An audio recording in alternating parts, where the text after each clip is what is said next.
প্রিয় ছাত্রছাত্রীরা, দেখো আজকে আমি তোমাদের 2024-25-এর যে এবিটিএ যে মাধ্যমিক যে টেস্ট পেপার, সেই টেস্ট পেপারের ভূগোল বিষয়ের যে পেজ অর্থাৎ কোশ্চেনগুলো সেগুলো নিয়ে আমি আলোচনা করছি। বিশেষত শর্ট কোশ্চেন নিয়েই আলোচনা করব। দেখো প্রথম যে পেজ সেটা হচ্ছে 57 অর্থাৎ 57 পাতা। এখানে বিভাগ কয়ের যে প্রশ্ন রয়েছে, দেখো 1.1 লবণযুক্ত শিলাস্তরের উপর নদীর প্রধান ক্ষয়টি হলো দ্রবণ ক্ষয়, গয়ের অ্যান্সার। 1.2 পৃথিবীর অ্যালবেডোর পরিমাণ হচ্ছে খ অর্থাৎ 34%। 1.3 প্রশ্ন দেখো, ক্যানিয়ন আয় আকৃতি হওয়ার প্রধান কারণ গয়ের নদীর নিম্ন ক্ষয়। 1.4 দেখো, নদী সম্পৃক্ত বায়ু যে বিষয়ের সাথে যুক্ত, অপশান খ নির্দিষ্ট উষ্ণতায় বায়ুর সর্বোচ্চ জলীয়বাষ্প ধারণ ক্ষমতা। 1.5 একটি অগ্নি সঞ্চারক বর্জ্য পদার্থের নাম হলো অপশন ক মিথাইল। 1.6 পশ্চিমঘাট পর্বতের সর্বোচ্চ শৃঙ্গের নাম অপশন ক আনাইমুদি। 1.7 পৃথিবীর সর্বাধিক উষ্ণতা এবং সর্বাধিক বৃষ্টিপাত দেখা যায় অপশন ক নিরক্ষীয় জলবায়ুতে। 1.8 বিশ্ব পরিবেশ দিবস হলো 5ই জুন, অপশন গ। বিশুদ্ধ কাঁচামাল ভিত্তিক শিল্পটি হলো অপশন গ অর্থাৎ বস্ত্র বয়ন শিল্প।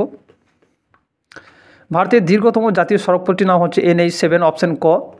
NH44 থাকলে এটা NH44 হতো। দেখো ভারতের উচ্চতম জলপ্রপাত যেটা রয়েছে সেটা কুঞ্চিকল, অপশন ঘ। বলবিল 12 দাগের বলবিল পোকার আক্রমণ হলো কার্পাস চাষে। 1.13 মৌসুমী স্ফোরণের ফলে যে ঋতু সূচনা হয় সেটা হলো বর্ষাকাল। 1.14 ভূবৈচিত্র্য মানচিত্রে প্রকাশক হলো সার্ভে অফ ইন্ডিয়া, অর্থাৎ অপশন খ।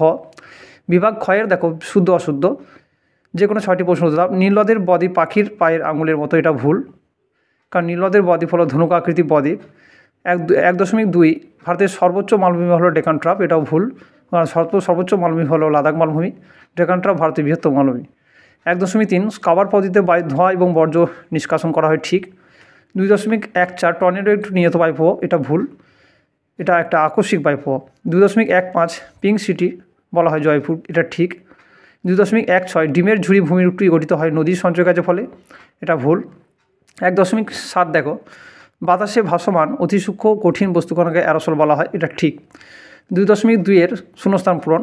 2.1 ভারতের হিমালয় একটি নবীন ভঙ্গিল পর্বত।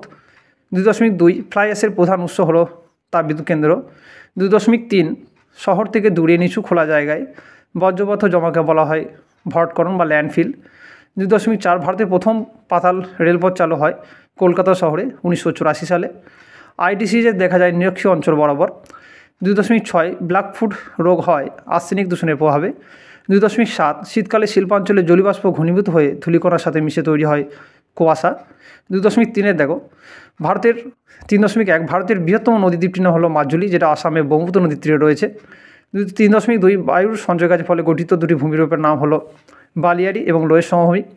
3.3 দুন উপত্যকা হলো শিবালিক এবং হিমালয়ের মধ্যবর্তী যে নিচু উপত্যকা সেগুলোকে দুন বলা হয়। ভারতের মহাকাশ গবেষণা সংস্থা হলো ISRO, Indian space research organisation, যার সদর দপ্তর ব্যাঙ্গালোর। 3.5 ওয়েস্ট অর্থাৎ ইলেকট্রনিক ওয়েস্ট, আমাদের যে বৈদ্যুতিন যে যন্ত্রপাতি অর্থাৎ যেগুলো আমরা ব্যবহার করার পর যেগুলো ফেলে দিই বর্জ্য হিসাবে থেকে যায় সেগুলোকে ওয়েস্ট বলা হয়। ভারতের দক্ষিণতম বিন্দু হলো ইন্দিরা পয়েন্ট, এটা দক্ষিণ নিকোবরে রয়েছে। বোলসন হলো মরু অঞ্চলের লবণাক্তলের যে হ্রদ সেগুলোকে প্লায়া বলা হয়। আমেরিকা যুক্তরাষ্ট্রে এই প্লায়াগুলোকে বলা হয় বোলসন। সোনালী তন্তু বলা হয় পাটকে। দেখো 2.4 বাঁ দিক ডান দিক ইউট্রোফিকেশন হচ্ছে জল দূষণে বলা হয়, যার ফলে প্রাণী মৃত্যু ঘটে। নদীর সমভূমি প্রবাহ এটা প্লাবন ভূমির সৃষ্টি হয়। কালবৈশাখী হচ্ছে মার্চ এপ্রিল মাসে, বৈশাখ জ্যৈষ্ঠ অর্থাৎ গ্রীষ্মকালে হয়ে থাকে। ডক্টর উইন্ড হলো হারমাটার্ন, ঠিক আছে। আজ এই পর্যন্তই।